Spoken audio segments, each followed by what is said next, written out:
Et salut tout le monde, 12e jour du RPG Day, et aujourd'hui je dois vous parler d'un jeu avec de bonnes campagnes, un jeu qui fonctionne très bien en campagne. Là encore, vaste choix, vaste sujet mes amis, qu'un jeu qui fonctionne bien en campagne, il y a l'embarras du choix, et il y en a même plus que pas assez. Donc, de quoi est-ce que j'ai choisi de vous parler aujourd'hui? Eh bien, j'ai choisi de vous parler de Truthvang Chronicles. Non mais, attends, reviens, non mais pars pas comme ça, Truthvang c'est très bien, oui je sais, le système, je sais, t'as des choses à dire dessus. Mais je sais, mais c'est un des plus beaux jeux que je connaisse. On va mettre de côté le système pendant un moment, d'accord. Ok, on reviendra après parce que je sais que, et je suis le premier à dire qu'un jeu c'est à la fois un univers et un système pour faire un bon jeu.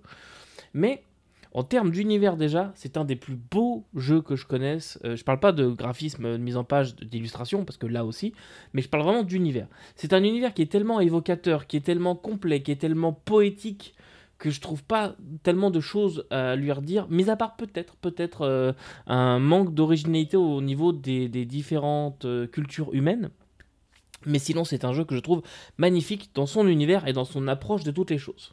Déjà, petite parenthèse, pour ceux qui connaissent pas du tout Trudvang, c'est un jeu de fantasy qui va mélanger des mythes slaves, nordiques, etc., baltiques aussi, pour créer un univers de fantasy qui change de ce qu'on connaît déjà. On n'est pas du tout dans un espèce de Donjons et Dragons et compagnie, on est plus dans une sorte de Beowulf, si vous préférez.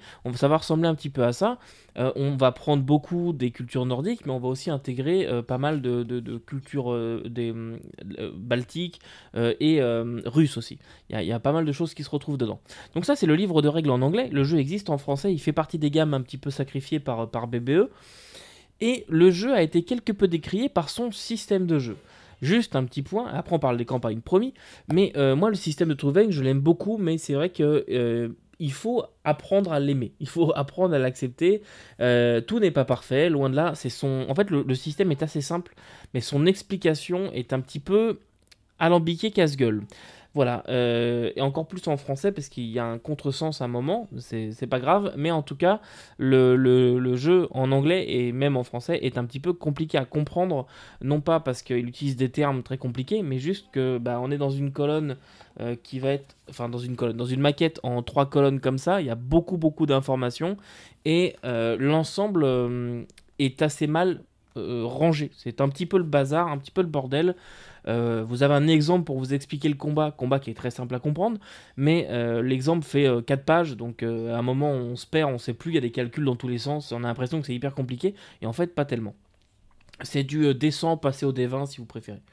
C'est vraiment pas très compliqué. Je vais pas vous l'expliquer en détail parce que bah, le temps a un petit peu passé et depuis je peux plus vous le réexpliquer en détail sans me tromper, mais j'y ai joué quand même pas mal à Trudvang et j'ai vraiment adoré.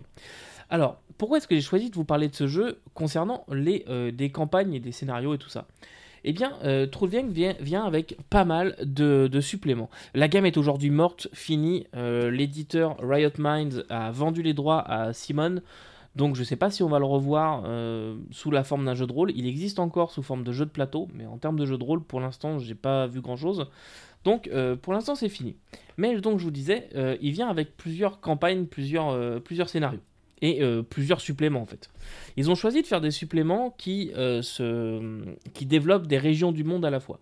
Il y a un supplément qui va traiter des Stormlanders, donc une faction humaine très importante. Il y a 3 factions humaines. On va avoir un supplément sur les Stormlanders. Et on va avoir des scénarios qui tournent autour des Stormlanders. On va avoir un supplément qui va traiter des nains, Muspelheim, les plus beaux nains que je connaisse de la fantasy. J'adore ces nains. C'est un des meilleurs suppléments que je connaisse aussi. Peut-être que ça viendra dans une autre question. Mais ce supplément-là vient avec tout ce qui est lié aux nains. Et notamment une aventure entière, une campagne qui est dédiée en Muspelheim. Un autre supplément qui vient avec qui traite des elfes. Et bah, pour les elfes, il y a eu pas mal de scénarios et campagnes aussi qui sont sortis. C'était la dernière chose livrée. C'était triste parce que bah, j'ai reçu ce supplément avec beaucoup de retard. On a reçu ce supplément alors que la gamme était déjà annoncée comme morte. Il y a un côté genre, oh, un peu, voilà, lire ça, ça brise un peu le cœur. J'ai pas encore tout lu d'ailleurs là-dedans, mais j'aimerais beaucoup vous présenter un jour Trudvang au complet. Je devais pendant un moment, mais finalement j'ai mis un cran d'arrêt avec l'annonce de BBE, puis tout le fait que la gamme allait mourir. Bon, bah, ça m'a un peu. Je me suis dit, bon, est-ce que ça vaut vraiment la peine? Mais c'était vraiment un jeu magnifique. Donc, Je reviens sur mes campagnes, il faut que j'arrive à canaliser un petit peu mes pensées. Tout d'abord, si vous jouez à Trudvang, vous devez jouer ceci. Ceci, c'est Wild Heart. C'est une campagne qui se passe dans une forêt. C'est une campagne qui est magnifique. Elle est hyper poétique. Je vous explique un petit peu pourquoi. C'est comme un méga donjon. Mais paniquez pas, attends, j'en reviens.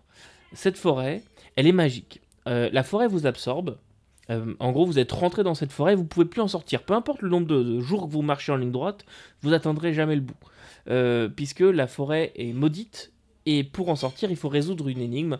Il faut comprendre un petit peu la forêt, ce qui la hante, etc., ce qu'elle veut. Et donc, il faut résoudre une énigme. Et dans cette forêt, il y a beaucoup d'habitants qui s'y trouvent. Et ces habitants ont tous des objectifs différents les uns des autres. Il y a des factions qui se sont développées. Et vous devez interagir avec toutes celles-ci, enfin toutes celles-là, et c'est un beau bordel. C'est vraiment l'aventure que je vous conseille. Nous, on l'a fait jouer il y a quelques années maintenant. J'ai vraiment adoré cette aventure. Vraiment, c'est un énorme coup de cœur. Elle est reliée à une autre aventure sortie pour la gamme, et celle-là existe en français, hein, c'est Cœur Sauvage en français, elle existe. Mais elle est liée à une autre aventure, mais j'ai envie de dire même une campagne. Elle est sortie juste avant une campagne, et il y a un lien qui est un petit peu mal foutu. On vous dit qu'elle est liée à cette campagne, mais on vous dit pas comment et ce qu'il faut faire pour la lier. C'est un peu le dommage, vous le savez en fait à la fin, vraiment à la fin de l'aventure, vous savez comment elles vont être liées. Et cette campagne, c'est celle-ci, Snow Saga, Saga des Neiges, que j'ai ici en VF et en version collector. Et petite parenthèse, pourquoi est-ce que j'ai la VF? Tout simplement parce que je ne l'ai pas précommandée et quand j'ai voulu la commander en VO, elle n'était plus dispo. Elle était complètement épuisée et j'ai eu d'autres choix que de me rabattre sur la VF, que je ne regrette pas parce qu'elle est vraiment très bien. Donc celle-ci est encore dispo chez BBE à prix sacrifié. Moi à l'époque, je l'ai eu au gros prix. Et c'est une campagne qui est magnifique. Je ne sais pas si... Non, je n'ai pas l'occasion de vous retrouver l'illustration de la couverture de la version normale. Mais très belle campagne. Celle-là, je veux absolument la jouer. Peut-être avec le système Trudvang, peut-être avec Against the Dark Master, je ne sais pas encore. Mais celle-là, je vais la jouer dans un futur, on va dire, moyen terme. J'ai vraiment très envie de la lancer. Et il y en a d'autres, des campagnes comme ça. Vous avez donc Curse of Runes qui est lié au nain. Donc ça c'est pour le Muspelheim, vous voyez c'est assez épais. Nous allons avoir celle-ci c'est Runes of Memory. Celle je ne sais plus à qui elle est liée. Je crois que c'est aussi au Muspelheim ou aux elfes, je ne sais plus. Et puis ici The Elvenhorn, donc la corne elfique. Celle-là qui est liée aux elfes, donc qui viennent d'une petite île plus bas. Donc voici pour Trudvang Chronicles, un jeu avec des campagnes qui sont toutes vraiment très bonnes.